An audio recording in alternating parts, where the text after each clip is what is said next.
Hey guys, it's Timmy, and this is Pro Wrestling Unlimited, as we're here to talk the Royal Rumble.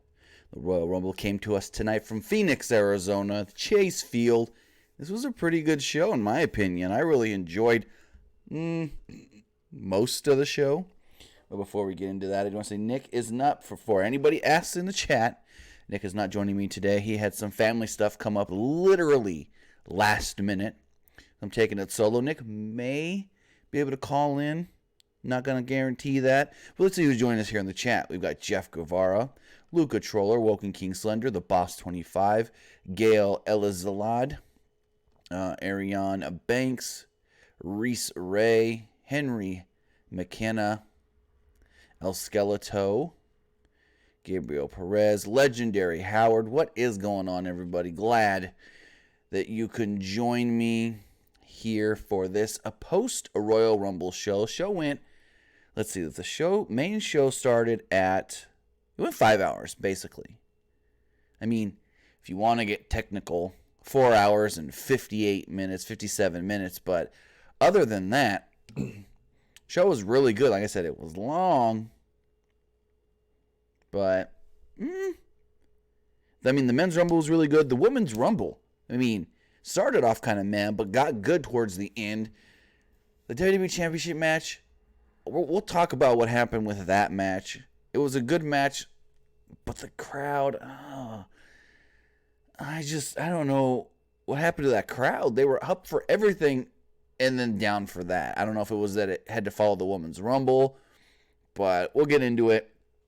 Again, I want to say thank you guys for joining me here on this live stream to talk everything that did go down at the Royal Rumble. After we do recap the show, we will take your calls and answer your questions.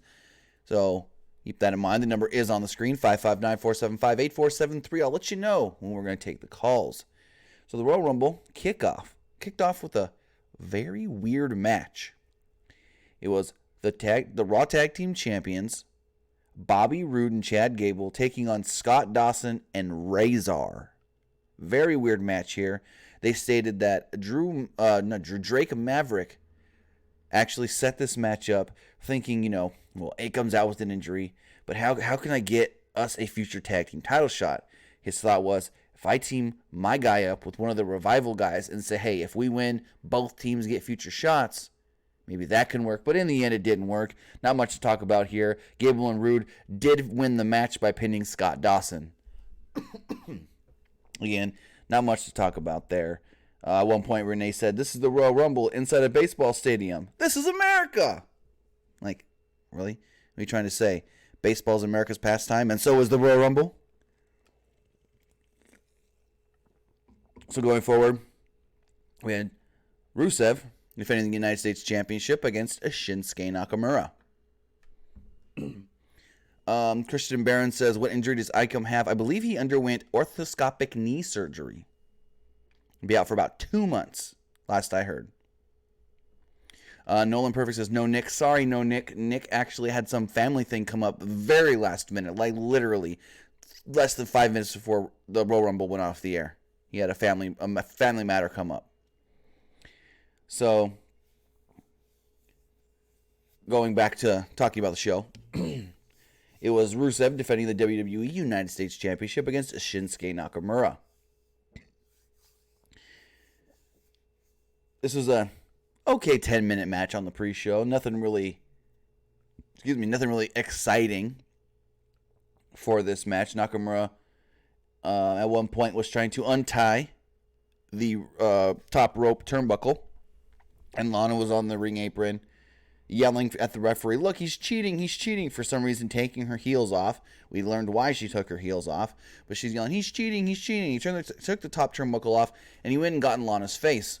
As he got in Lana's face, Rusev ran at him. Nakamura sidestepped, and Rusev knocked Lana off the apron. This is why she took her shoes off, because she took a bump where she hurt her ankle. If she kept her heels on, she could have really hurt her ankle.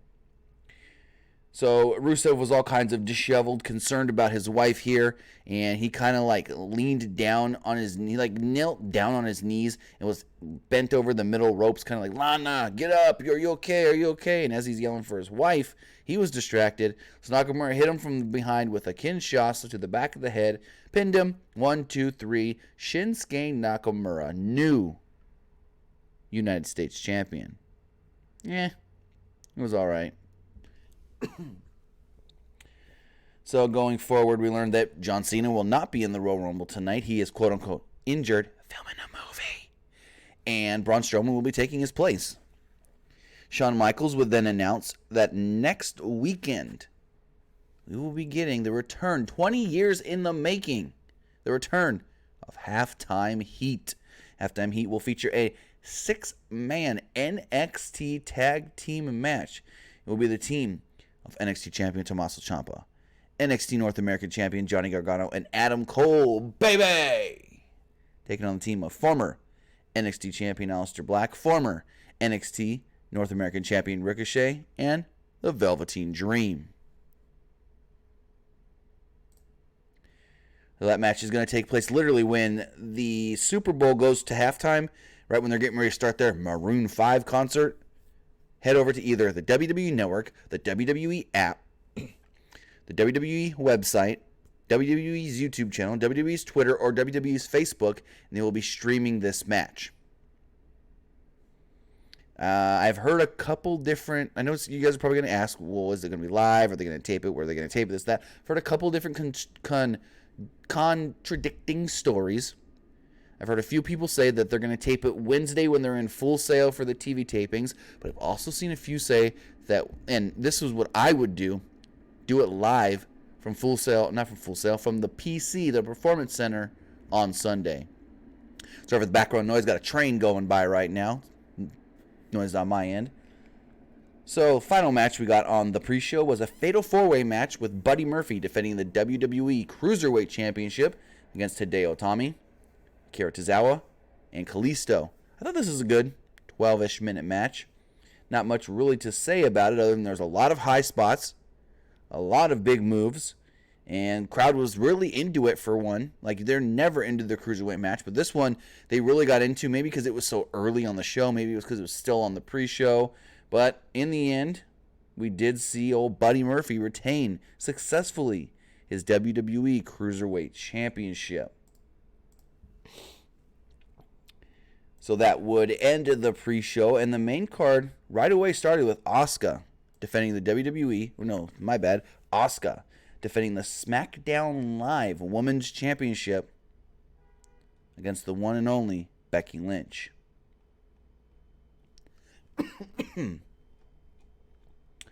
So this match starts off with an intense lockup. Like, Becky literally jumped into this lockup. It was something to be seen, the way she was like, I'm going to come in and blaze of glory. I'm going to fire it up early.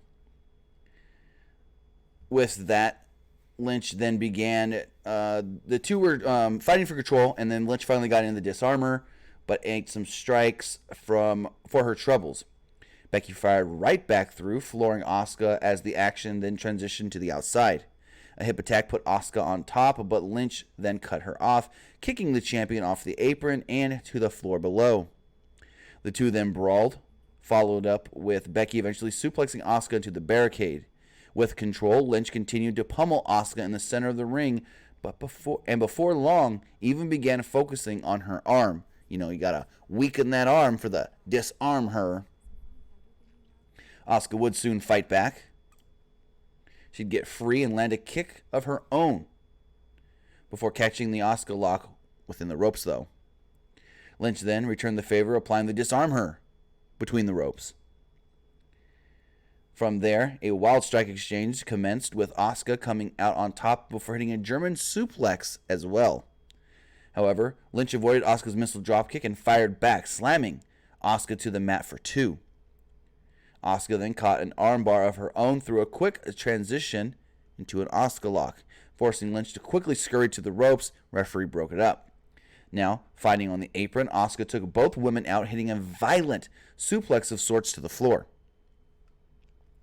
Lynch beat the count at 9, but then ate an immediate kick up a re-entry, somehow kicking out at 2. There was more striking here from both women, back and forth, back and forth. A couple huge kicks, a big flurry by Asuka. At one point, Asuka had knocked Becky Lynch down, and then the screen goes black for a couple of seconds. Screen comes back up, and you see Becky Lynch adjusting her top, zipping it back up. I assume we had a malfunction, a little bit of a nip slip, if you do say. Things then heated up here. Lynch hitting a spear, Beck's ploder, and getting another near fall. Now looking to close the match up once and for all. Lynch headed back up, but Asuka avoided a leg drop, catching her own version of the disarmor before Lynch returned the favor, grabbing Asuka into Asuka lock and finally applying the disarmor. Then a flurry of roll-ups emerged, and in the end, Asuka reapplied her Asuka lock. But, Becky was trying to get out of it, and she almost did get out of it, so what does Asuka do? She bridges it. She bridges the Asuka lock, just torques on the back of the head and neck area of Becky Lynch, and Becky is forced to tap out. Asuka retains the SmackDown Live Women's Championship by submission. This is a really, really good match.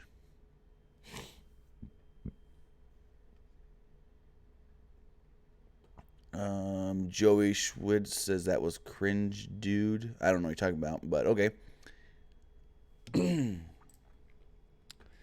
So going forward, with the SmackDown Live Tag Team Championships on the line, we had The Bar defending against The Miz and Shane McMahon. As soon as the bell rung, Shane McMahon just shot right at Sheamus with a double leg takedown, and Sheamus scurried to the outside and was like, whoa, you need to calm down. You need to calm down there, big boy. Miz and Cesaro then took over. They traded some pin attempts until the Miz got cut off. The tag team champions went right to work here, battering down the Miz. They put him in his corner until Shane finally made the save. Sheamus maintained control regardless, removing Shane and then muscling Miz across the ring.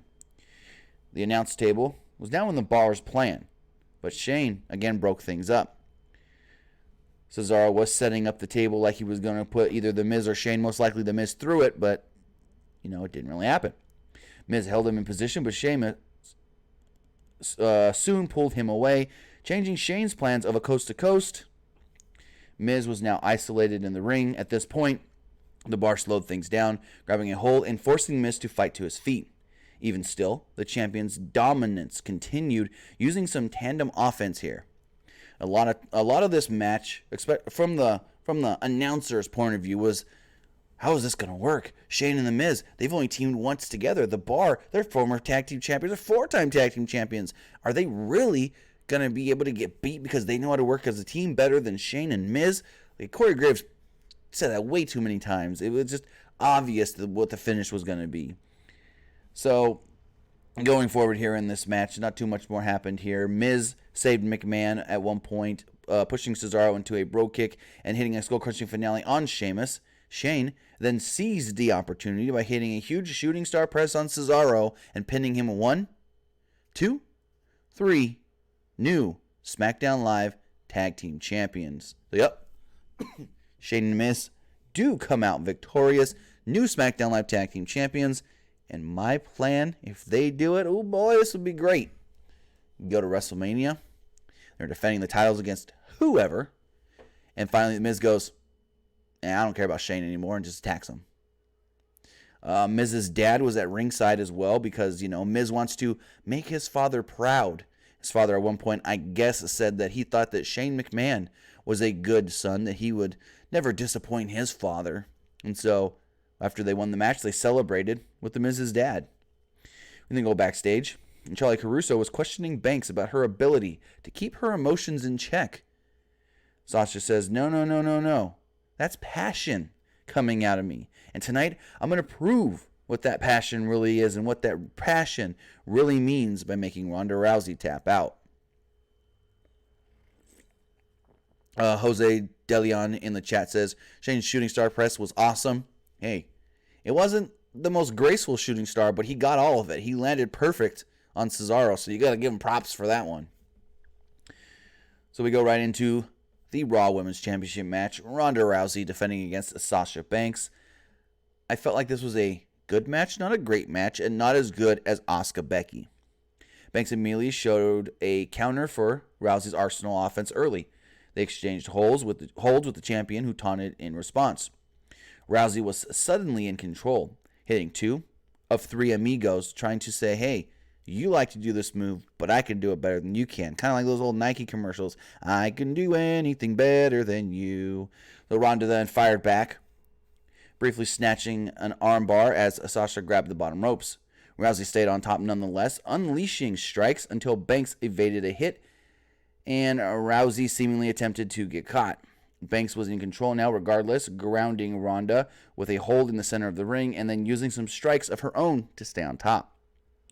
Either way, Rousey soon fired back, but Sasha stayed on top, now focusing on Ronda's damaged right arm.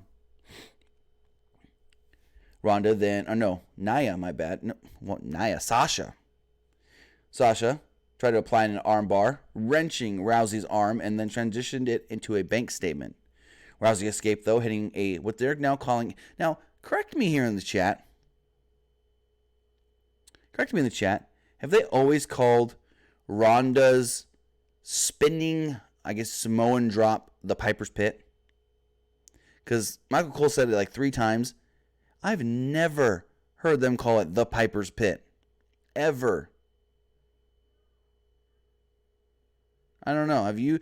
Let me know in the live chat. Or if you're watching later in the comments below, have they ever called this spinning Samoan drop move that Ronda does the Piper's Pit before tonight? Because I've never heard him say it at all. Anyways, going forward.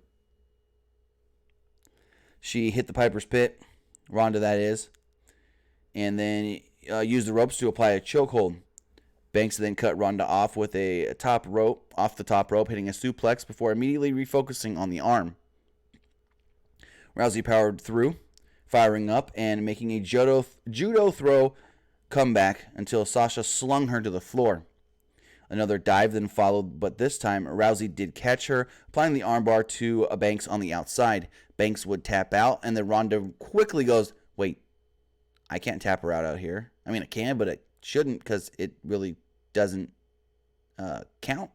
So she threw her back in the ring. Banks would get the upper hand here and fired through, returning her focus on Rousey's arm and eventually applying the bank statement yet again.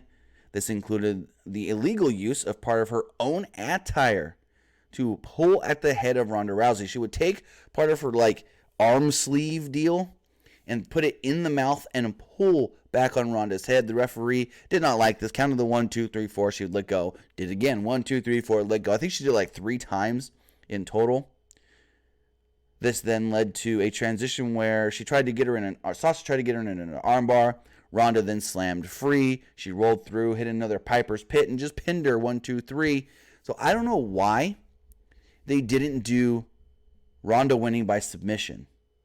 The whole match, Ronda didn't even try that many submissions. The whole match was Sasha trying to tap out Ronda. But there was nothing really of Ronda trying to tap out Sasha that much. So I was confused there when Ronda's big move is that, armbar. So I don't know if, maybe she's transitioning away from the armbar and doing more of the Piper's Pit move. We'll have to see. Henry McKenna says they have called it that before on Raw. Okay, like I said, I've never heard him say that before. And there's others in the chat saying that they've never heard that before as well. So next up, we did get to the Women's Royal Rumble match. Let's go through this match. Like I said, match started off meh, ended up great. Or maybe not great, as good as a Rumble match could be. So the first 2 competitors in the Women's Royal Rumble match was Lacey Evans and Natalya. Lacey Evans cut a pre-match promo just stating that she's the real lady of the WWE and she's going to teach all these classless women what it's like to be a real lady. So Natalya and Lacey Evans fought for a few minutes. Natalya almost scored an early elimination, but Evans evaded. In third was Mandy Rose, who immediately tried to take out Natalya but was unsuccessful. Natalya then wiped out both women, applying a double sharpshooter before Liv Morgan would come in. Liv Morgan was eliminated very, very quickly. Like, I don't even think she was in 30 seconds before she was launched right over the top rope. Sorry, I was reading something in the chat that made absolutely no sense to me. Like I said, Liv Morgan was eliminated really quickly. Evans then turned on Mandy Rose here, hitting a Bronco Buster on both Mandy Rose and Natalya. In number 5 was Mickie James. She immediately took out all 3 of the women. Not took out, but like knocked them all down. She had a flurry of big moves before eliminating Mandy Rose. In number 6 was Ember Moon. Ember Moon hitting a huge springboard dive and a big salvo of strikes. She then almost found herself eliminated, though, barely surviving as Lacey Evans did the same on the other side of the ring. In number 7 was Billie Kay, and this was funny. So Billie Kay walks down to the ring, and she doesn't get in the ring. And they're like, what is she doing? Why won't she get in the ring? And Graves goes, this is genius. She's just going to wait and watch all the other women fight and beat each other. So she walks over to the announce table, and she looks at Corey and goes, I'm waiting for Peyton. I'm not getting in there without Peyton. And so she sits and waits, refusing to get into the ring. Up next was Nikki Cross in at number 8. And she comes down to the end of the ramp, and she kind of like screams, looks over at Billie Kay, and just pushes her into the barricade. So Billie was like, you know what? I guess I got to get in now. A huge crossbody followed as Cross ran wild, almost eliminating Lacey Evans, but scoring wild offense regardless. Kay was now in, unsuccessfully seeking redemption, and number 9 was her old pal Peyton Royce. She immediately wiped out Cross in retaliation, and Kay protected her from elimination. Tamina would come out number 10, landing a fury of Samoan drops before Cross sent her through the middle ropes. Not eliminated, though. She immediately, Tamina that is, re-entered, landing a super kick and heading up to the top for a big splash. She then eliminated Mickie as number 11, Xia Li, came down to the ring, and Xia Li got a really good showing here early. Xia Li landed a bunch of kicks upon arrival, and number 12 was Sarah Logan. Logan came out, and she was close to eliminating Ember Moon at one point. The Iconics then eliminated Nikki Cross together. In at number 13 was Charlotte Flair. She immediately started just taking down everybody, knocking people down. As a result, the Iconics found themselves eliminated at once as Flair also kicked Lee to the floor. I didn't write this down, but I think it was Lacey Evans that eliminated both Iconics at the same time. Kairi Sane would come out at number 14. At this time, Flair eliminated Tamina to set up a face-off with Kairi Sane. This resulted in a wild exchange of chops as Charlotte came out on top. Kairi Sane then hit an insane elbow on Sarah Logan, immediately eliminating her. Number 15 was Maria Kanellis. Now, I got to say something about Maria coming out. So, we learned earlier in the day, per PW Insider, that Maria Kanellis was in the show. She was going to be in the match. She was at the show. She was backstage. But in that initial PW Insider report, it stated that Mike Kanellis was not backstage. Yet, during this match, Mike Kanellis posted a photo on social media of him and his daughter watching the match, proud of mommy. So, well, I don't know what. I guess they just got some wrong information. It happens. Bill and I have no clue what you're talking about. A soy boy. Maybe I'm not hip with the times and don't know cool lingo. So Maria Kanellis came out. Evans and Charlotte. Sorry about that. Evans and Charlotte were in the midst of a face-off, but Maria interrupted and briefly flurried on them both. She then ate a spear for her troubles, and out number 16 was Naomi. She immediately focused on Mandy Rose, dragging her onto the apron and scoring the elimination before Rose retaliated. This forced some, I guess you could say, Kofi Kingston-style moves. Actually, it was a very, very copycat-ish Kofi Kingston-style move. Give me 1 second, guys. Bill Nye, you have been banned. Thank you. You're gone. Sorry about that. So Naomi was, like, she was, I guess, so she was taken off of the ropes, left the apron by Mandy Rose in like a powerbomb position. She was like thrown onto the barricade, and she walked across the barricade. She kind of lost her footing a couple times. And it was funny, Corey goes, I hope that guy with the red beard doesn't try to knock over Naomi, try to push her over. So Naomi walks down. Sorry about that. She walks down the barricade. She looks over at the ring steps, and she just does the Kofi Kingston. Off the barricade, leap to the ring steps, saved herself. I was like, okay, we've seen that from Kofi. Why do it again? And as soon as she saves herself, what happens? Mandy pulls her leg out from under her and eliminates her. Like, was that really needed? Was that really needed?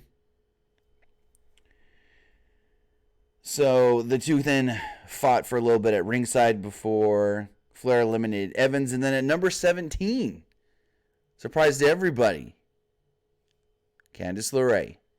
Candice LeRae didn't get as good of a pop as I would have expected because she's not used on NXT TV enough to where her actual theme song is known by the majority of fans. Like, if I heard Candice LeRae's theme song, I wouldn't know it was her theme song. I wouldn't know what it was. So, she did come out. Once they realized who she was, she kind of got a little pop. But it would have been better if everyone knew what her theme song really was. She came in and immediately went at it with Ember Moon as Flair and Natalya traded strikes. In number 18 was Alicia Fox. She landed a fury of dropkicks until Maria pleaded for an alliance. Fox agreed, teaming up with Success and celebrating before Kanellis stomped on Foxy's hat.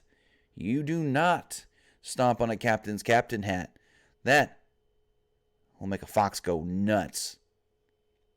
This enraged Alicia Fox, who eliminated Maria, and in at number 19, another big surprise, Kacy Catanzaro. She immediately ran wild, almost eliminating Fox, but eating a backbreaker for her troubles. In at number 20 was Zelina Vega. And I didn't like what they did with Zelina at all. Zelina hit under the ring. Then Hornswoggle came out and chased her. She got into the ring. We'll talk about what happens. So up next was, like I said, Zelina Vega, arriving for an NXT flashback face-off with Candice LeRae.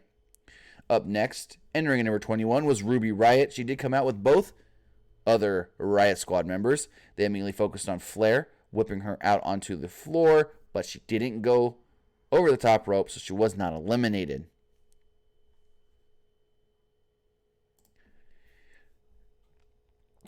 They then went after Alicia Fox as well. In the meantime, Vega was hiding underneath the ring as Ruby Riott got eliminated.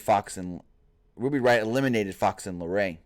In at number 22 was Dana Brooke, who briefly got a little bit of offense while Riott eliminated Kairi Sane. The Riott Squad continued their attack on Sane outside of the ring. And then in number 23, Io Shirai, who came down and actually made the save. She floored all three members of the Riott Squad before heading up into the ring. She hit a top rope, a moonsault. Shirai and Riott started fighting on the apron. Vega risked a quick peek. And then, out at number 24 was former NXT UK Women's Champion, Rhea Ripley. Rhea Ripley arrived. She dominated upon arrival. Dana Brooke threw Kacy Catanzaro to the floor, but Kacy Catanzaro played turtle. Kacy Catanzaro would fall to the floor off the apron, but land on her back with her feet up in the air. Her feet never touched the ground. She would then use her feet to kick off the barricade, handstand walk over to the steel steps, plant her feet. Another Kofi Kingston copycat spot. Couldn't think of anything original. I didn't even like Kofi's spot tonight anyways, but we'll talk about that when it comes. She saved herself, but then fell victim to Rhea Ripley's power. getting eliminated. Casey Catanzaro, that is. In at number 25 was Sonya Deville. She used some strikes to briefly take control as Rhea Ripley then eliminated Dana Brooke.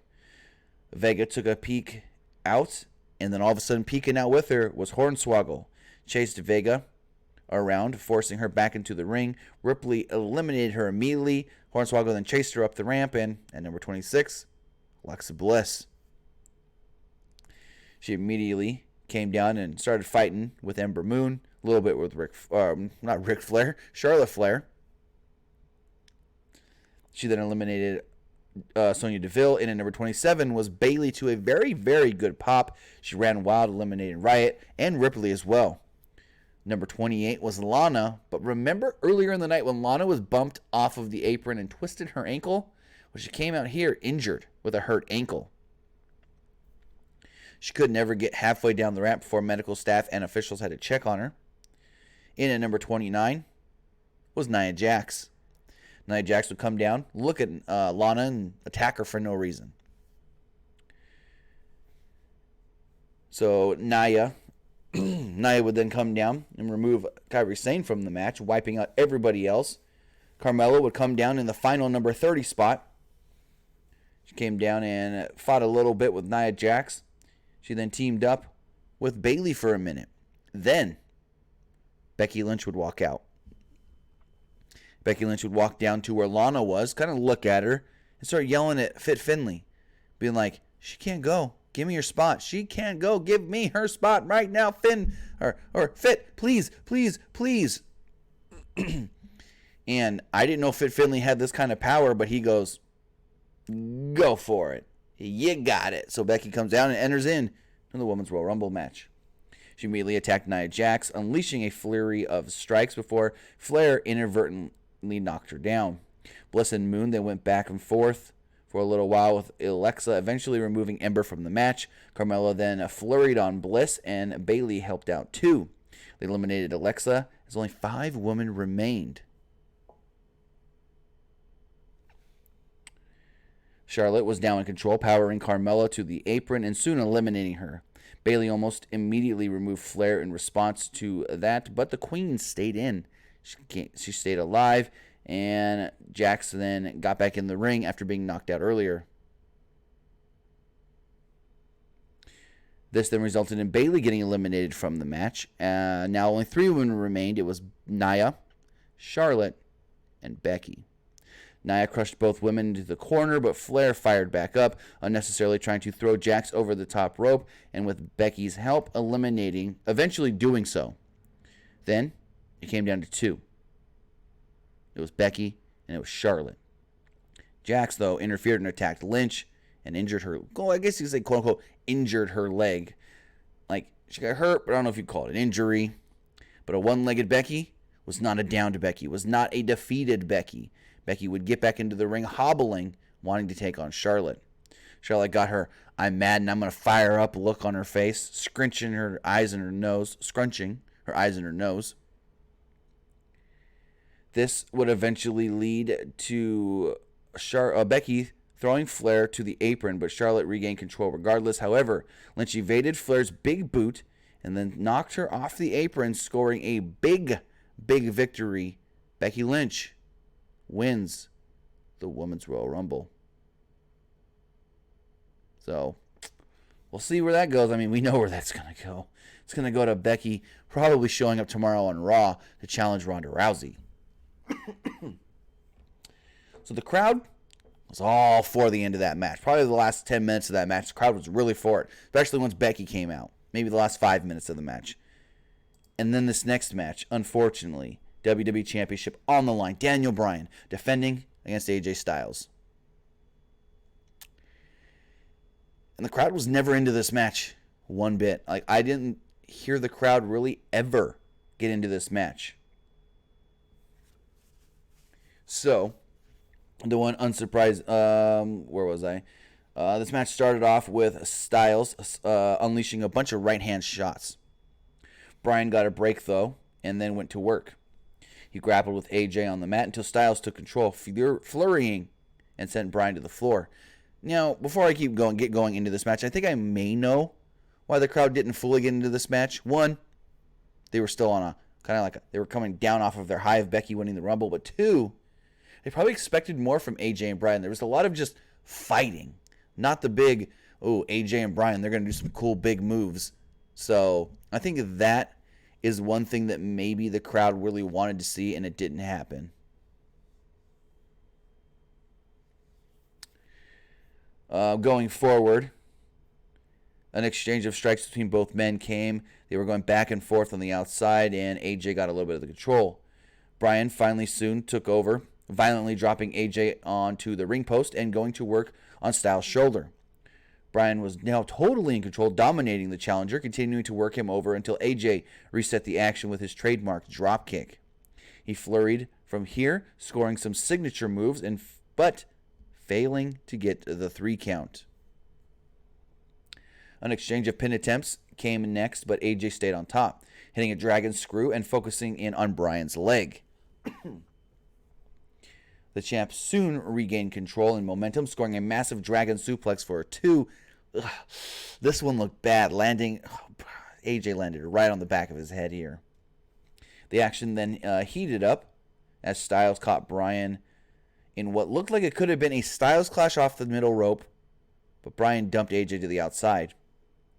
He then fired back on the outside, though, using the barricade and landed jumped on the barricade, hit a moonsault into a reverse DDT onto Daniel Bryan. He then returned the action into the ring, but his 450 splash was blocked by the knees of Bryan, and Bryan transitioned this into a label lock. Styles countered, catching it into a calf crusher, though, forcing Bryan to grab to the bottom rope.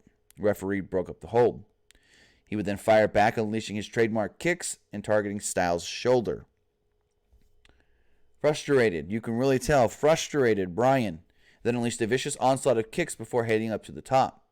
AJ cut him off and avoided Bryan's super back suplex as well, applying the calf crusher in the middle of the ring. Bryan escaped, though, and the action went kind of slow from here. Bryan and Styles attempted to secure the advantage until a brain buster put AJ in control. With a damaged leg, though, AJ couldn't really go for the phenomenal forearm, and Bryan countered into a Pele kick. Then, for some reason, Eric Rowan would come down. Greatest thing about this, not is that Eric Rowan helped Daniel Bryan, but that he got his first name back. Corey Graves called him Eric Rowan.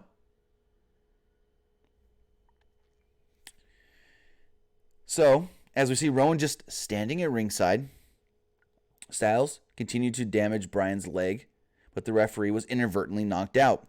This would allow Rowan to interfere and help Bryan win the match. It looked like AJ was going to hit the Styles Clash, and Rowan stopped it. He then hit a huge choke slam onto AJ Styles, allowing Bryan to crawl over and pin AJ Styles to retain the WWE Championship. After the match, Rowan continued attacking AJ, holding AJ in position for Bryan's trademark knee strike, and the two would walk off together. Yes, together after the match. So we don't know what's going on here. Is Bryan now starting his own faction with the Bludgeon Brothers?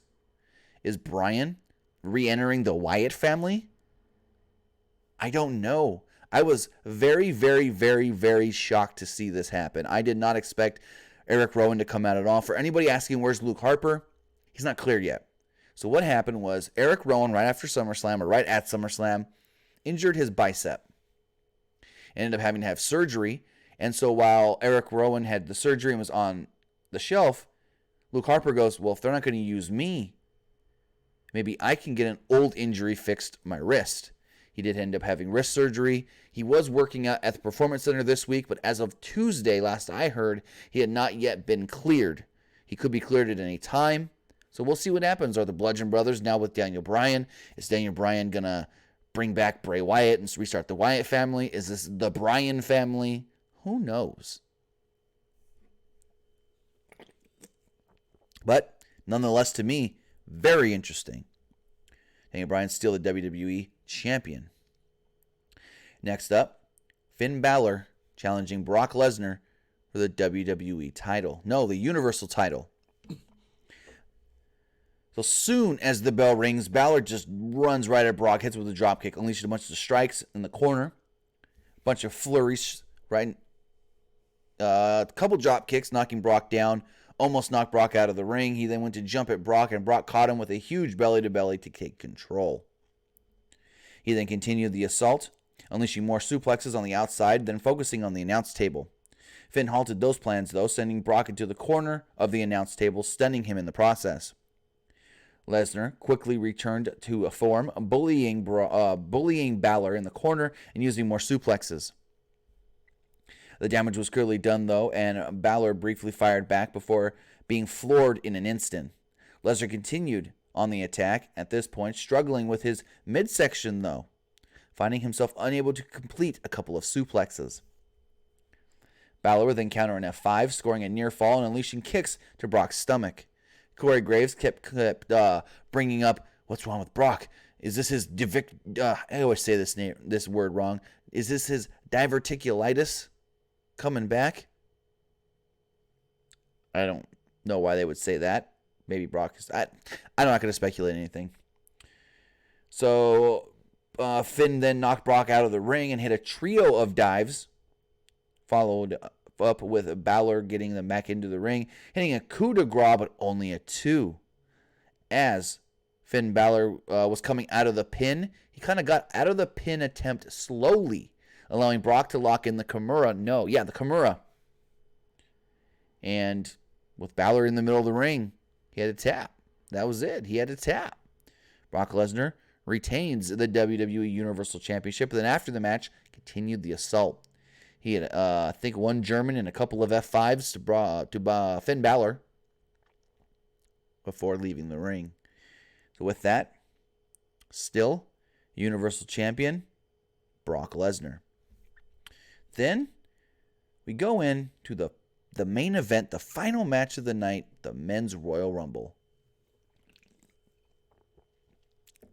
Elias would enter number 1 and try to sing a song. He was then interrupted by number 2, Double J, Jeff Jarrett, J-E, double F, J-A, double T. Elias made way of Jarrett's trademark, made fun of Jarrett's trademarked strut. Then the two came together for a duet. You would think, but alas, it was not. Elias just punched Jarrett instead. Jarrett fired back, but only briefly, next falling victim to a guitar shot and being eliminated. Coming out at number 3 was the one and only new WWE United States Champion, Shinsuke Nakamura. He hit Elias with a flurry of strikes in the corner, and then out came the Olympic gold medalist, former Raw General Manager, Kurt Angle. He ran wild, hitting suplexes on both men before Big E would come out. Angle cut him off and hit an Angle slam, but then fell victim to Nakamura and a Kinshasa off the apron, knocking him out. Next, the 6th entrant in the night's Royal Rumble match was NXT North American Champion Johnny Gargano. Johnny Gargano scored a flurry of offense right away, and then Jinder Mahal came out next. Jinder scored brief offense, but almost immediately eliminated Gargano. The Singh brothers then took some damage of their own, with Samoa Joe then coming out at number 8. He took control of things right away, quickly removing Big E. Kurt Hawkins would then come down next, and Michael Cole asked, hey, if Kurt Hawkins wins tonight, does that count as ending his losing streak? And Corey goes, he ain't going to win.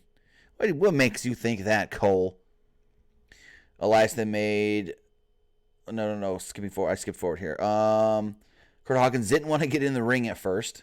He kind of played cat and mouse a little bit. He jumped in at one point and hit Joe from behind. He finally did get in the ring, and Elias made the save of Hawkins, who almost got thrown out. Seth Rollins would then come out at number 10.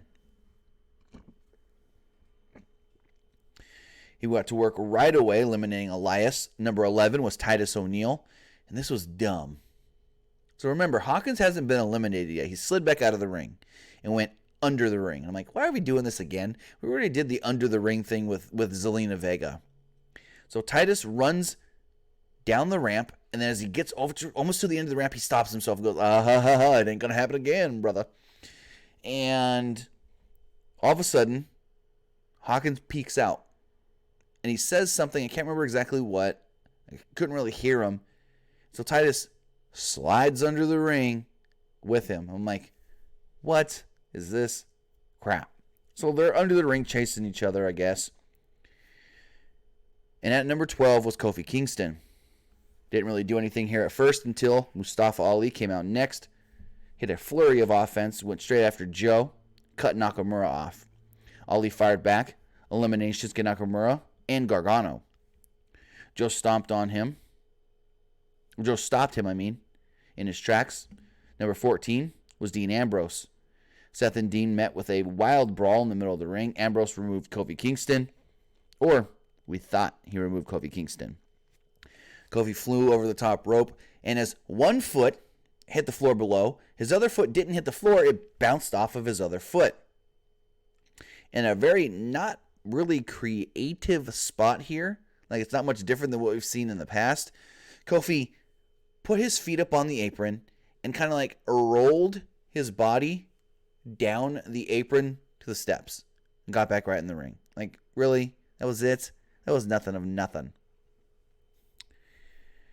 So Kofi saved himself, and then Ambrose would continue to try and eliminate him, and out at number 15 was No Way Jose. No Way Jose came down, and soon as he got in the ring, he was right back out. I think he may have broke Santino's record, but it was weird because it's like he didn't even care that he was eliminated. He kept on dancing, and as they were dancing back up the ramp, out would come Drew McIntyre. Drew McIntyre did not like the dancing, punched No Way Jose, threw around a couple of the conga line dancers, and then ran down to the ring. He then hit a Claymore kick in the ring, and number 17 was Xavier Woods. Came out to help Kofi, hoisting him off of his back and carrying him to the steel steps. However, Drew then immediately eliminated both of them, and number 18 would be WWE United Kingdom champion Pete Dunne. He immediately showed off his repertoire, and at number 19 was Andrade. He and Dunne went head-to-head immediately, and Andrade came out on top, then focusing on Ambrose. Apollo Crews would come out next and run a little wild until Aleister Black would come out at number 21. He went right to work, hitting big moves and eliminating Ambrose. Joe then cut him off, and Shelton Benjamin came out at number 22. He avoided an early elimination and then briefly flurried before Ali used Benjamin's attack to eliminate Joe. Baron Corbin would come in next and hit a huge deep six on Mustafa Ali and then eliminated Apollo. Out of number 24 was Jeff Hardy wearing the most, disco ballish red shirt I've ever seen. It was just, what? Yeah, he hit some signature offense, couple twist of fates that looked more like Stone Cold Stunners, and a whisper in the wind to 3 men. Dunne and Black, they went back and forth for a little while before Corbin eliminated Aleister Black and McIntyre eliminated Dunne. Rey Mysterio would come in next, immediately being cut off by Corbin as Andrade went to work on him. Basically, Corbin knocked him down and goes, "You can have him if you want." Out at number 6 was the almighty Bobby Lashley. He ran in, and in doing so, ran at Seth Rollins and then got eliminated. An enraged almighty Bobby Lashley then pulled Seth Rollins out of the match under the bottom rope, not eliminating him. Leo Rush cleared off the announce table, and they threw him through the table. As this was going on, in at number 7 was Braun Strowman. He immediately eliminated Corbin, Benjamin, and Hardy soon to follow. At number 8, to a surprise to many, was Dolph Ziggler. Drew McIntyre was kind of surprised and then said, "You know what? Come on. I can take you on."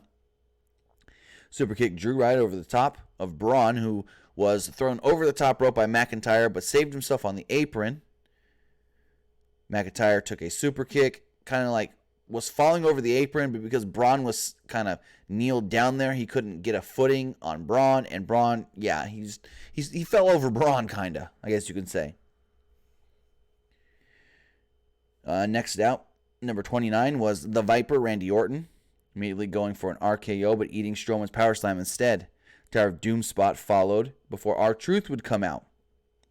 Now here's the weird thing. R-Truth was singing this song, And then for some reason, which I still don't understand, Nia Jax attacks R-Truth. Nia attacks R-Truth and just walks down to the ring and gets in. 4th woman to ever be in a male Royal Rumble match. Now, it worked. It made sense, women entering I don't know. Now that we have a women's Royal Rumble match, I feel like this is just unnecessarily done. There was no reason for this unless this was a tease that we're getting intergender wrestling in the WWE. Because my whole thing at first was they're not gonna let these guys do anything to Nia. Nia's gonna throw a couple of these guys around like she did. I think she eliminated Mustafa Ali.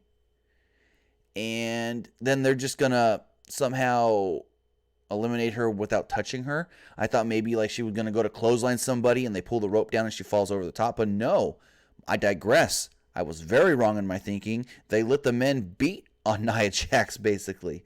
So at one point, Nia Jax shoved Randy Orton down, and he was in the perfect position for a 619. She then told Ray, "Go for it. You got it. Hit him with a 619." And then she took a super kick from Dolph Ziggler, where she fell into the perfect position for a 619, took the 619, got to her feet, took an RKO, and then was eliminated. Like, I didn't expect it. I didn't expect 3 guys to hit their finishers on Nia Jax at all. I don't know if this is leading to intergender wrestling in the WWE. I don't know if this is just leading to the men can be a little more aggressive towards the women. But, hey, we'll see where it leads. Hopefully it leads to something good, and it wasn't just a spot in the Rumble. Because it really was a nothing spot, to be honest. So going forward, Strowman got back into the ring, and at this point, Orton had been eliminated, and it was just Andrade and Dolph Ziggler. Strowman knocked them both down, doing his charges into the corner. At this point, he looked over at Seth Rollins, who was finally getting to his feet after being thrown through a table. All 3 foes then flurried through, teaming up on Braun, until Strowman powered Andrade and Ziggler out of the ring. Rollins tried to seize the moment, though, setting Strowman over the top as he barely avoided being eliminated of his own by a chokeslam. Rollins then countered again, dragging Braun over the top rope and using I guess they still call it the stomp. I'm always going to call it the curb stomp on the apron. Braun bounced off the apron, fell to the floor below. Kingslayer Seth Rollins wins the Men's Royal Rumble. Show goes off the air. Seth Rollins celebrating on the ropes. And they did not have the WrestleMania sign there. Instead, they just had a big board, a big video board where they put the WrestleMania logo on. That was a very interesting one. They didn't bring the WrestleMania sign. But that was the Royal Rumble. That was the WWE Royal Rumble from 2019. Before we take some calls, I want to let you guys know that if you would like to get some exclusive PW Unlimited content or early access content, you can do so by heading over to patreon.com/PW Unlimited and supporting us on Patreon for as low as only $1. Also, if you want to get some Pro Wrestling Unlimited merchandise, some shirts, hoodies, cell phone cases, stickers, any of that kind of jazz, just head over to pwunlimited.net/store now and check out our TeePublic store. So with that, I do now want to hear from you guys. Give me one quick second here. Skype, for some reason, not really wanting to load. There we go. I think I've got it now. So again, if you guys do want to call in, the number is on the screen. I'll put it in the live chat as well. 559-475-8473. 559-475-8473. Let me know what you guys thought of tonight's Royal Rumble. Let's take a call. Caller, you're on the air. What's going on? So again, if you guys do want to call in, the number is on the screen. Caller, what's going on? Hey, how are you? Pretty good. Yourself? Doing good. So, what you think of the show? The winner, Seth Rollins. What do you think he goes from here? Challenges Brock and wins the title at Mania. I've been saying it since October. Can you say that again? Sorry. I said he's going to go to Mania, challenge Brock, win the title. I've been basically saying that since like November, October. Do you think it was the right choice? Do you think it could have been someone else, or do you think it was the right choice for Seth Rollins to win? What do you think? I want to say thank you for the call, and I do think it was the right choice. I think Seth winning was the right choice because you need somebody that can take that Roman Reigns spot, that can take that top guy spot in the company, and the best way to do so is you put him over in a big way. You have Rollins win the Royal Rumble. You have Rollins go on to WrestleMania, defeat Brock Lesnar at WrestleMania, and boom, he's your new top guy. Caller, what's going on? Fucking caller. You know goddamn well I know just caller. Hey, what's up, Nick? You sound great, actually, though. Oh, it's because I'm sitting at my desk talking very quietly. Oh, gotcha. Ran into a bit of a family emergency. I won't be on long. I do have to tend to my grandfather, but what I did want to say was just kind of give my 2 cents about the night with some of the more marquee matches. Not really going to highlight things like the Rusev match, the tag matches. What I will say that I thought AJ and Bryan, for what it was nothing special. I thought it was just fine. Question for you there. Go ahead. You think it was nothing special just because of the match or because the crowd wasn't into it? Just the match. Nothing really special happened. Yeah, I felt the same way. It was more of just like a SmackDown match. Yeah, they could have done more. It's a fine SmackDown match. I thought this was Ronda Rousey's best match of her career. Oh, yeah. It was phenomenal. I thought her selling was great. I think Sasha Banks did a very, very great job. Both these young women absolutely killed it tonight. One of my matches of the night. I was not the biggest fan of the Women's Royal Rumble. What I did appreciate about the Women's Royal Rumble is that they did not use the legends' names to kind of draw popularity. Yeah. They used the future stars of their company with, the women like Kairi Sane, Io Shirai, Rhea Ripley, to name a few. Casey, what was it? Casey Catanzaro. Catanzaro, who just, God, she's impressive. Yeah. God, she is impressive. So She's here's the thing. The moon. Have you seen her shimmy up the turnbuckle that she does in NXT? Oh, I've seen her shimmy up the turnbuckle. I thought she was going to do that here tonight, but I think the reason she didn't is because they have those fatter video board turnbuckles, so maybe she couldn't get a good grip on it to shimmy up. Everything she did tonight was very, very, very impressive. I want to say thank you to everyone in the chat that says that they miss me. I miss you guys too. I'll be back tomorrow for the Monday Night Raw review. Continuing on, I think the Men's Royal Rumble was just okay. I didn't like Jeff Jarrett. He looked like a over-sexualized Colonel Sanders. Wasn't really into. Well, that's not exactly the terminology I was going to go for, right. But I can tell you that off air.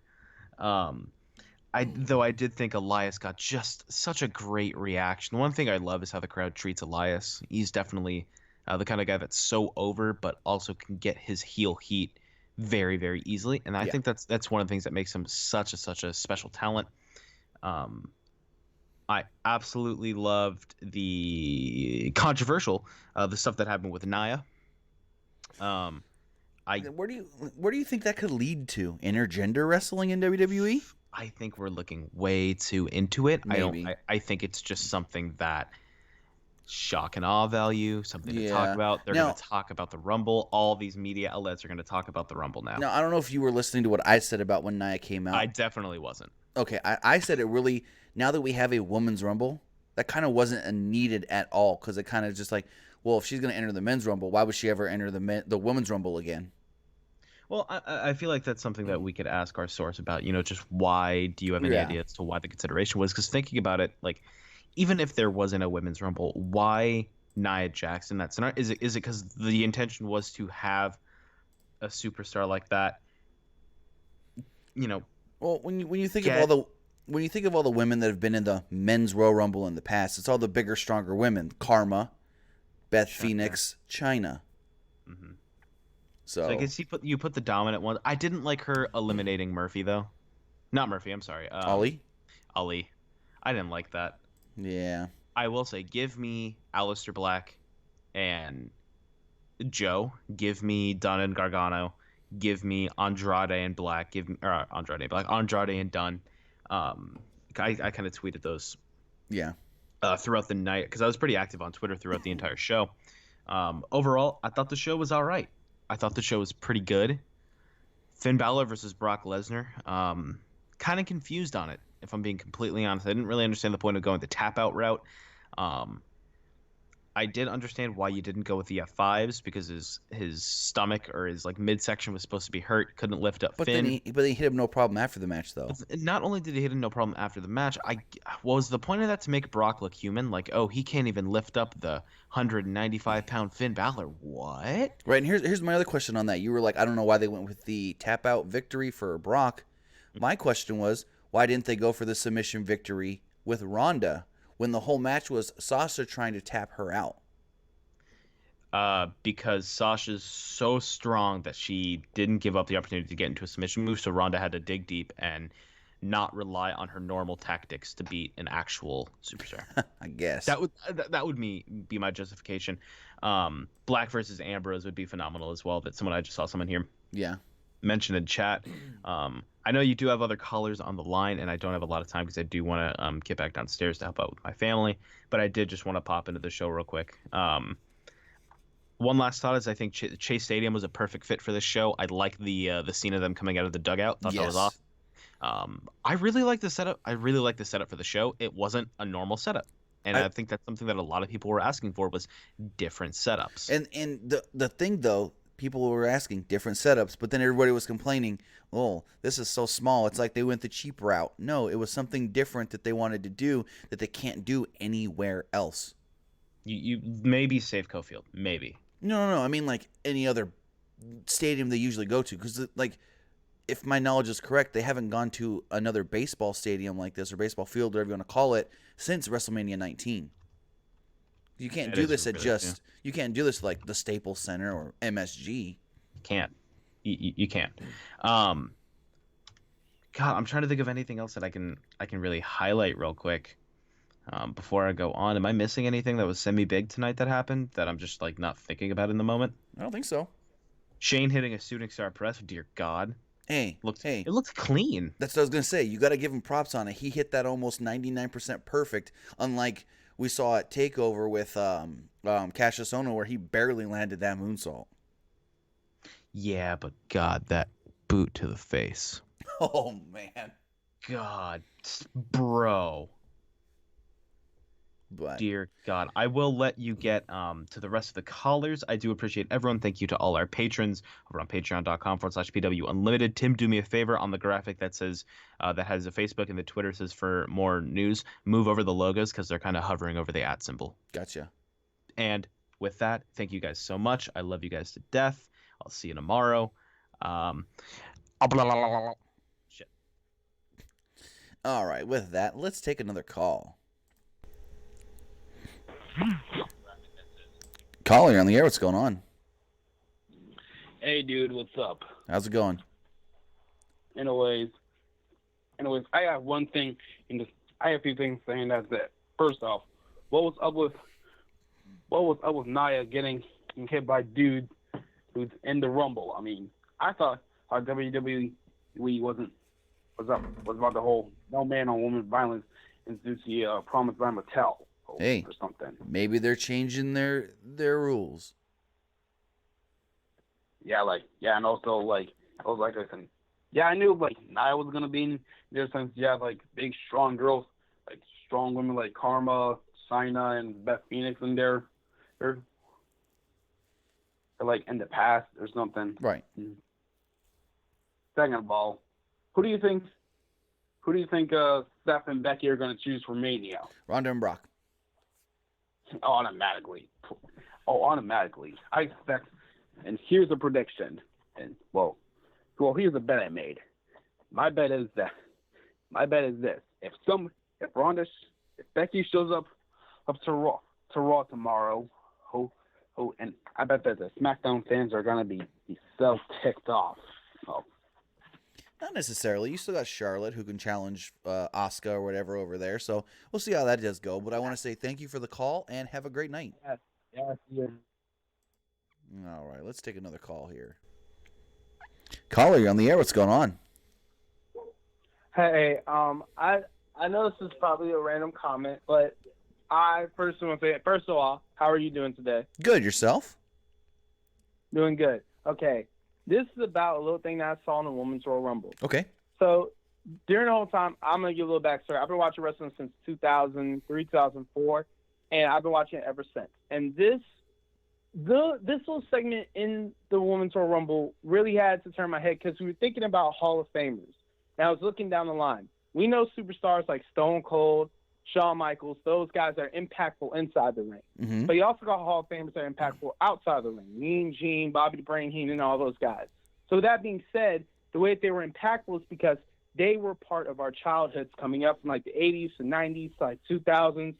And there was a segment that really had to make me scratch my head. And it was the part where Hornswoggle appeared underneath the ring. Now, hear me out. I know a lot of people aren't a fan of Hornswoggle, but think about this. How many times has Hornswoggle done something crazy to make us remember him and has been involved in childhood since like 2007 to like now? He's been around for a long time. So with that all being put into reasoning, I think it's fair to say when you look at the criteria for a Hall of Famer, I think Hornswoggle now has to be put in that criteria as a future Hall of Famer because it just kicked me in the head like, dude, this guy's been doing this for so long. And the way the fans went crazy when they saw him, he's been like that every single time he's popped up.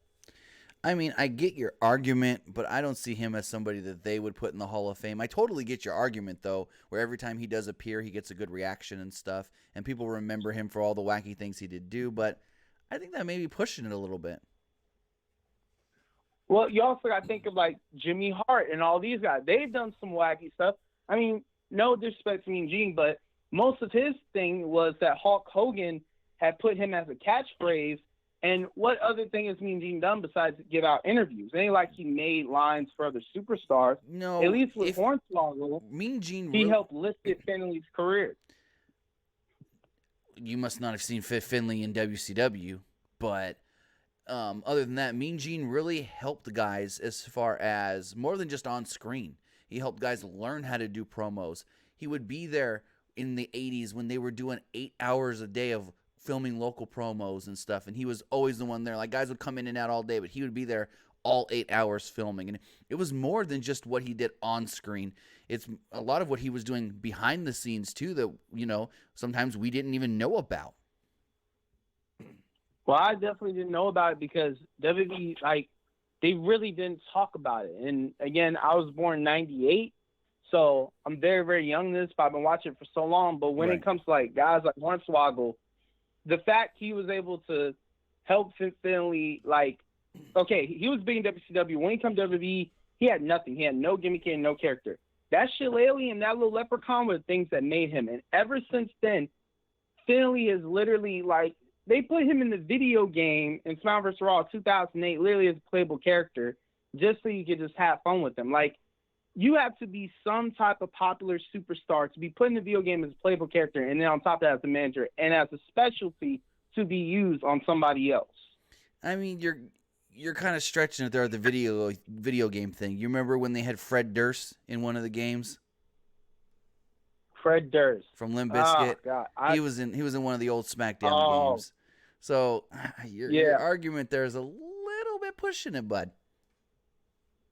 But okay, well then take away all that. Just look at the perspective of he's been doing it for years. His reaction is constantly amazing, and the fact is, over childhood, people you can ask any wrestling fans who watch WWE for a long time. Say Hornswoggle, they know exactly who he is. I mean, I wouldn't put Hornswoggle in the Hall of Fame, but WWE can put anybody they want. But with that, I want to say thank you for the call and have a great night. Thank you. You have a great night as well. I don't know. I mean, putting Hornswoggle in the Hall of Fame, that is pushing it a little bit. But let's take another call. Calling on the air. What's going on? Hello? Hello? Oh, hey. I have two questions. That would be all. Okay. One is if WWE does do this intergender wrestling in WWE, will they let the woman compete for the men. I know you might disagree on that. Honestly, I don't know what they're going to do. I don't know what this Nia Jax thing was with the men actually being able to hit their moves on her. I'm going to look into it, but I can't really answer any of that without knowing anything further. I don't want to speculate and be wrong because this is a sensitive subject with, are the men going to be able to now hit the women and the women going to be able to fight more with the men? I don't really know anything. This was a big shock and surprise to me. So honestly, I can't really answer that question without knowing more information myself. And my last one is after the match between Sasha and Ronda.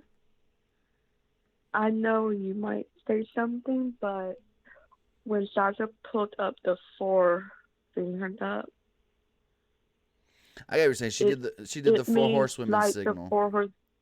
I don't know where that's going to lead to because it's hard. It's hard to say where that can lead to because if it's going to be something at WrestleMania, they almost can't do that because Becky is going to be challenging for the Women's Championship, most likely against Ronda. So that would tie both of them up. Then you've got to have Bayley, Sasha, and Charlotte all somehow team up against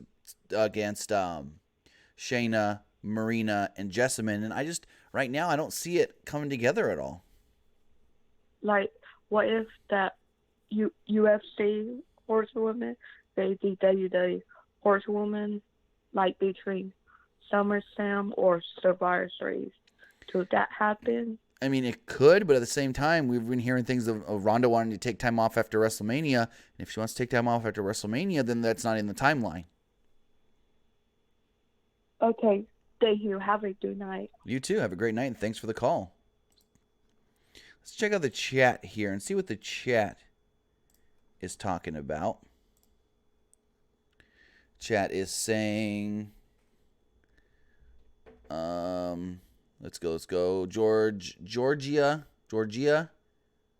girl says 4 horsewomen versus 4 horsewomen for WrestleMania next year. I mean, maybe the only reason Sasha did it was just to keep that in mind in people's heads. Like, hey, we've still got the horsewoman thing. Maybe it's going to lead to nothing. Maybe it was just a reminder kind of thing. Nick Fury says Becky rocked the whole show. Mix Toy Tube says, why was Dolph there? Just to be there. I mean, it was a shock thing. No one expected it. The Boss 25 says, I like the Hornswoggle thing. Zach Stolpa says, where does Asuka go from here? I guess she gets challenged by someone like a Charlotte Flair. If we just do... I mean, we can go with that. Jordan Engierno says, where was Kevin Owens? Not cleared yet.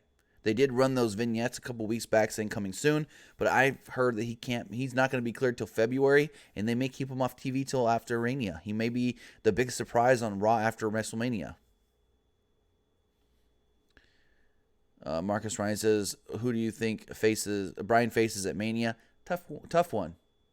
Maybe Joe, maybe Orton, maybe Ali. Bird Gotti says Sasha had the performance of the night. I think she was one of the better females, not just females, better competitors overall. Isaac G says, isn't she a 4-time champ? Maybe that's why. Maybe, but what would be the use of throwing up the 4? She got beat. Why throw up the 4 if you got beat? Neil Walker says, Brian Rowan Alliance? Yeah, I don't know where this is going to lead to. I know Harper's going to get cleared soon, so we'll see what happens.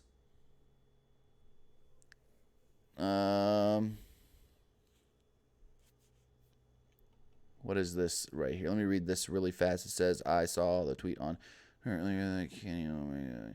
Kenny Omega could have been in Phoenix. He could not have been in Phoenix. He didn't show up at the Royal Rumble. He legally couldn't have been at the Royal Rumble, so there's no reason to even talk about him. Phantom says, who do you think will challenge Lashley for the IC title? I think next will be Apollo. With that, let's take another call.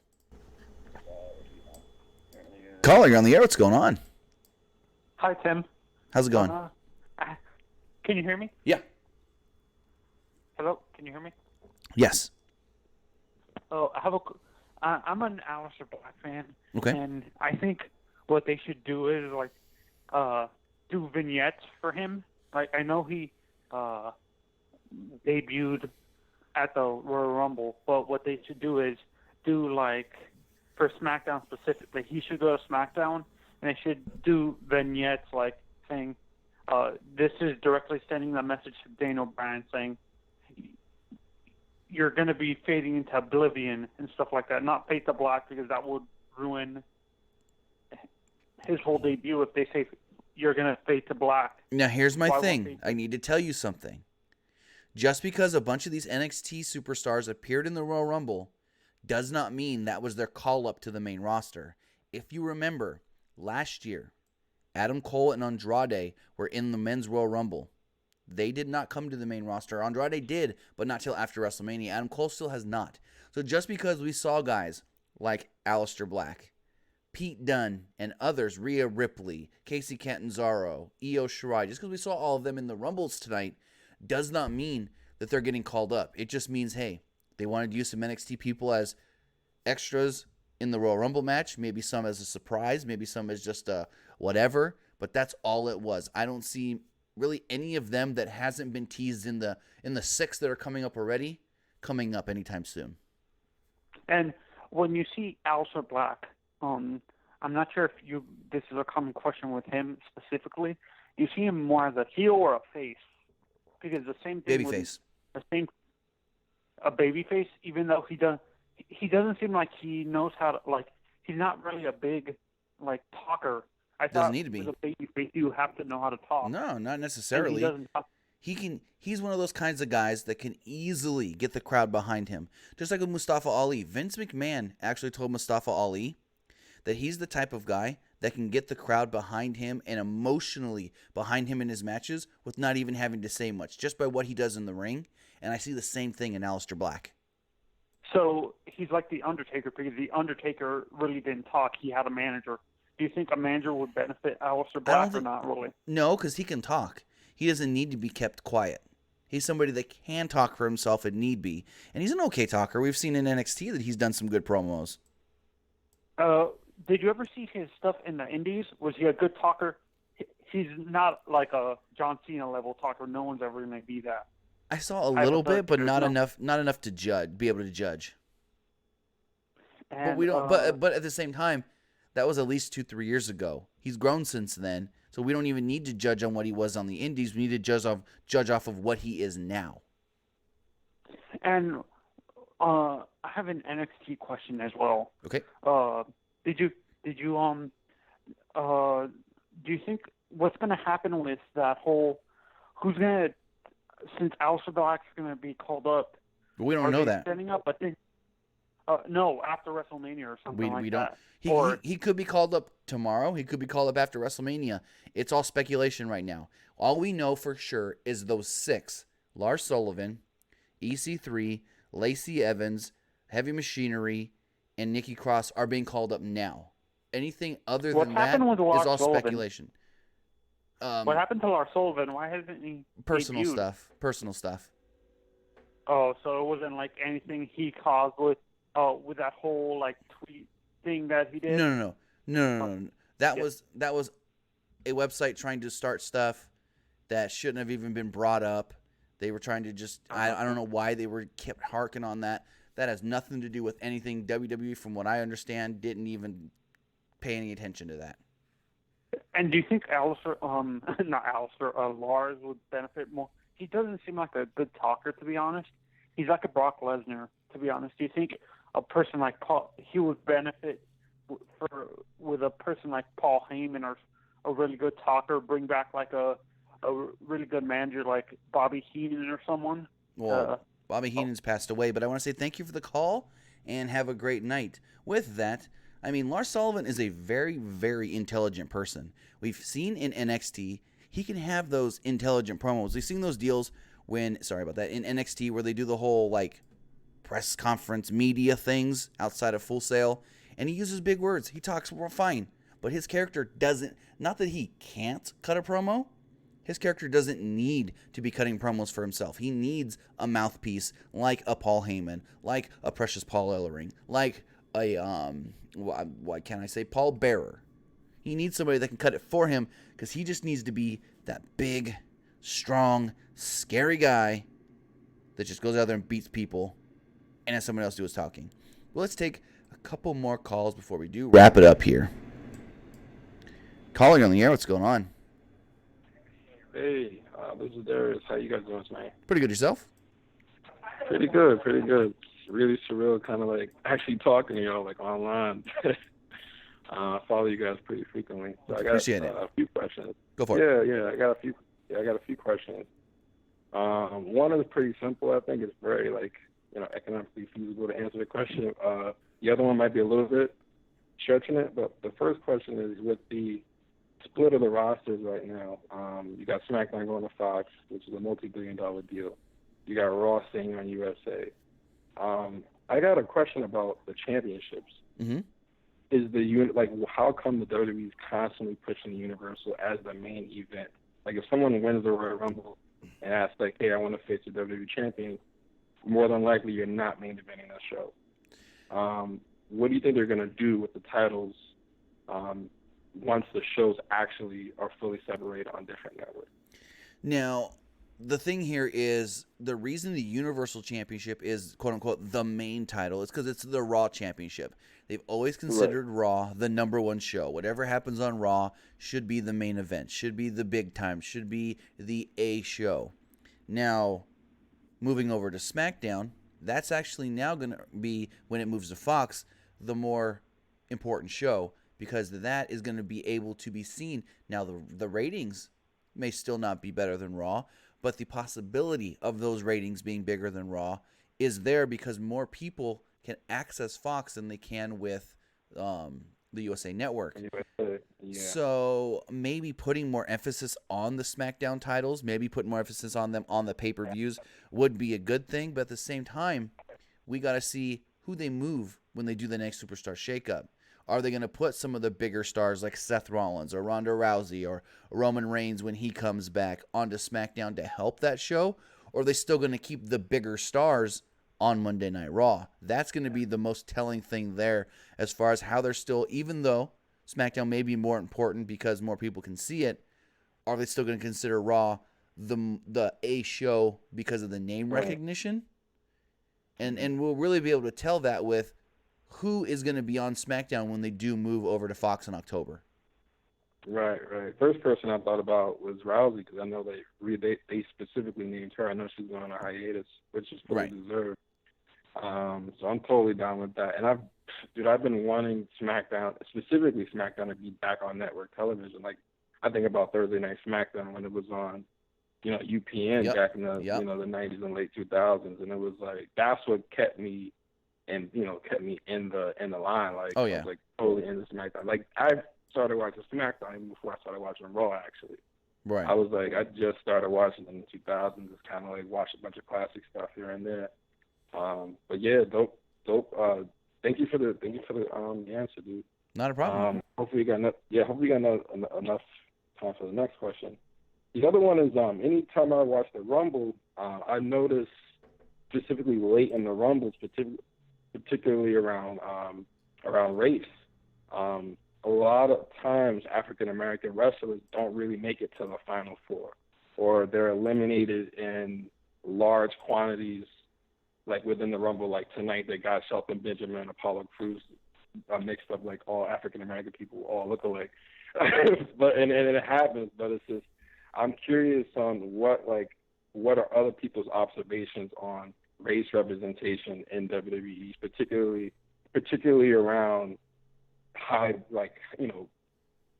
limelight, big time production, big time titles beyond Intercontinental United States titles. What do you think about the representation of Latino, Asian, Black folks in WWE in high profile matches and high profile championship opportunities and things like that? I mean, first the one I think of is The Rock. He's half black and he's been up top since basically the second year he's been around in the company. I mean, they've spotlighted Booker T. He was world heavyweight champion as King Booker.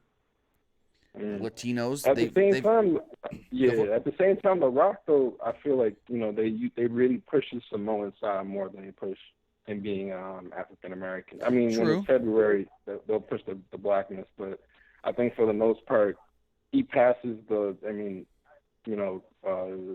he passes kind of like the paper bag test, where Booker T, he was never WWE champion. Like, yeah, he was WWE World Heavyweight, but he was never the champion.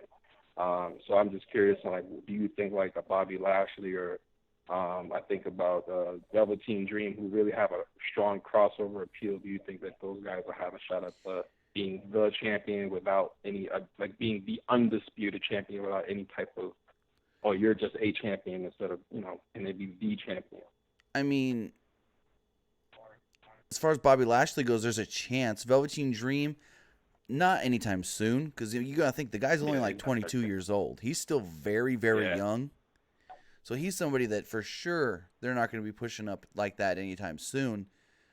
But, I mean, Lashley's possible because, I mean, he's already up there in age. Who knows how many more years he's got. And they do like him.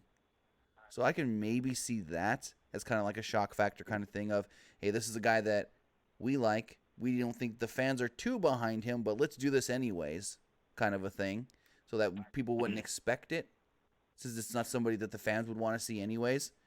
And as far as like you said, like others like Latinos and stuff, I mean, they gave Nakamura a good run in NXT with the championship there. He had some good stuff against AJ Styles. Eddie Guerrero was always pushed for the most part, especially in his later years as a top guy. Right. I think for bringing up Nakamura, I really wish he had a mouthpiece. I really wish they'd set him up with a manager and start making him speak English. Like, it hurts him so bad. I don't want to take up too much of your time, but I appreciate, all your honest answers and things like that. I do have pushback on something. Like, I totally agree with what you said, but I do have some pushback. Right. But thank you for, being honest and open and answering those questions. And I really hope, let's pray for 2019 and give Nakamura a freaking manager. Give him Paul Heyman guy. Give him something because he needs to stop talking. Like, stop. like, keep it real simple. Few words. Undertaker. Few words. Get him manager and right. Nakamura. But yeah. All right. I want to say thank you for the call. Rumble tonight could have been better, but yeah. All right. Thank you for the call and have a great night. All right, man. You too, man. All right. Let's do 2 more calls. Caller, you're on the air. What's going on? Hey, what's up, Tim? What's going on, man? Not much. Yourself? Could be better, man. Still fighting this cold, but, just had to check out the Rumble. Mm-hmm. But look, at first off, I mean, I know he's off the phone, but, prayers to Nick, and his grandfather and wish him well. Yeah, for sure. Yeah. But there's some things about the Rumble that kind of jumped at me, and I'm thinking, okay, well, should have they done that or not? Like, okay, look at the Becky spot, the Becky Lynch spot, with when Nia pushed her off of the steel steps, and then she landed on her ankle. Her ankle. Mm-hmm. And I'm thinking, like, okay, and Lynch pulled it out, but I'm thinking, did they really have to need to do the whole injured ankle, like, okay, the against all odds situation where I'm like, I didn't okay, think they did, 100%. I just thought, like, okay, you don't need to add extra layers, whereas, like, Becky's already over as she is. She don't really need, like, against all odds type of situation to, like, get over and win the whole thing. Honestly, just, like, she could. I think it was more for Nia than Becky. Right. Because Nia got eliminated, but she still got to get a little afterwards anyways. She got to get that heat. Yeah. Vince likes the heat. She was getting a lot of heat tonight, though. Oh, yeah. She was definitely getting a lot. And especially in the Men's Royal Rumble, but when she got RKO'd in 619, where I was still shocked about that because I didn't expect for that to happen. Because you know how WWE's trying to, like, be protective in certain areas because, they got to look out for the kids and all that stuff. Right. They're catering to the kids. I'm not saying they have to cater to the kids 100%, but that they try to, like, stay away from certain things because they dealt with controversy in the past. Mm-hmm. Correct. And, like the Chris Benoit situation and other things like that, but I did not expect for that to go down like that, where Nia Jax was RKO'd and then 619, and I'm still in awe of that situation, but I'm kind of like you. I don't know where it's going to go with this. Maybe it was a one-night thing where it's like, I don't know if it was a shock value thing or whatever. But I hope it doesn't go in that whole direction of intergender matches. I don't know. Anything is possible in wrestling. But yeah, that was a shocker. And I also want to add another thing about the Royal Rumble. Okay. I thought the men's Royal Rumble was way better than women's Royal Rumble match. And Yes. I thought it was way better. Maybe I'm looking at it from the appearances. It was better last year too. Yeah, on the appearance angle. But is there any way that the comic relief thing needs to be killed? Because it's like, I feel like there's spots that should be given the talent that is worthy of being in the Rumble. Not just, we just want to throw guys out there for comic relief, or just, let's just entertain and dance and kumbaya and stuff. I'm like, okay. What spot specifically are you trying to talk about? Okay, I'm like this. Okay, Jeff Jarrett. I mean, that was out of nowhere. That was cool. Yeah. Well, I wasn't much on the Jarrett part, even though I felt like it was kind of a waste, because him and Elias was looked like he was going to do a duet, and then Elias just sent him with the guitar. Well, but then I'm like, okay, yeah. Oh, go ahead. I mean, with that, it was a little funny thing, and it was at the beginning of the Rumble, so it's not like it really took away from anything else. True. I mean, yeah, that's true, but it was just like, okay. I mean, if you really look at it, you always have one comedy thing at least in each Rumble, sometimes two, and if you do them in spots where there's not much going on, when you time it out right, then I don't think it takes away from anything. Yeah. And also, who else? Kurt Hawkins and No Way Jose shouldn't have been in there. Like, it's kind of like, come on. They didn't really bring anything that much to the table in the match, where it was like, it was that they were competitive.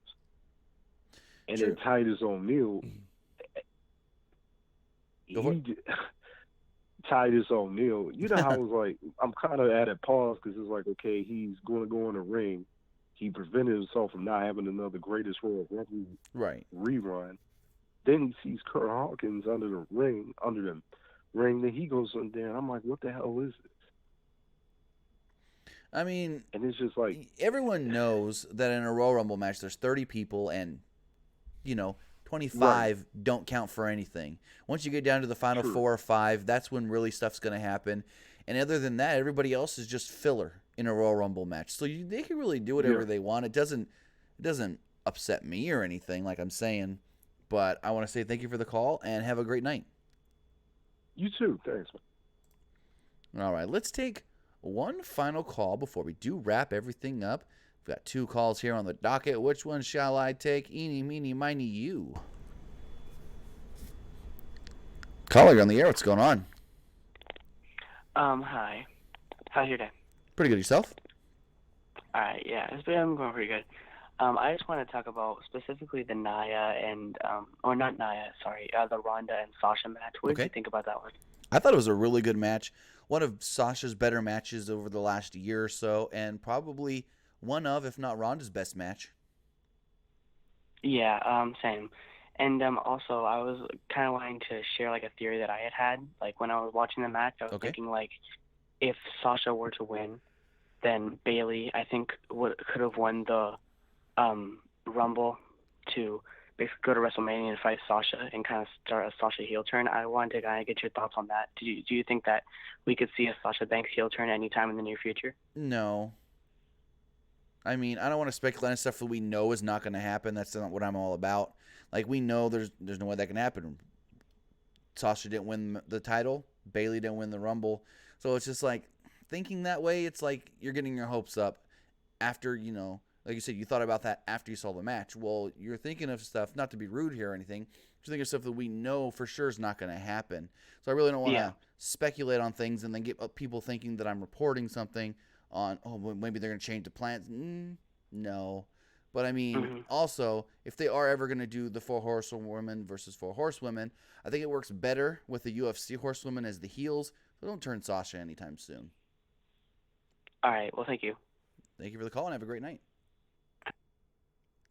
With that, I want to thank everybody who joined us here tonight to talk Royal Rumble, everybody in the live chat, everybody who called in, and everybody who's watching this later on YouTube.com. You can follow us right here on YouTube as you're here already. You can follow us on Facebook, facebook.com/Pro Wrestling ULTD. You can follow us on Twitter at PW Unlimited. You can check out our website, pwunlimited.net. You can support us by heading over to patreon.com/PW Unlimited. Sign up and support us for as low as $1 a month. And also head over to TeePublic and check out our merch store, prowrestlingunlimited.net/store. You can get all of our cool designs. We've got some new shirts coming up there as well. Again, thank you guys, everybody who joined me here tonight to talk Royal Rumble for an hour and a half. Have a good night. We'll be back tomorrow following Monday Night Raw. Good night, guys.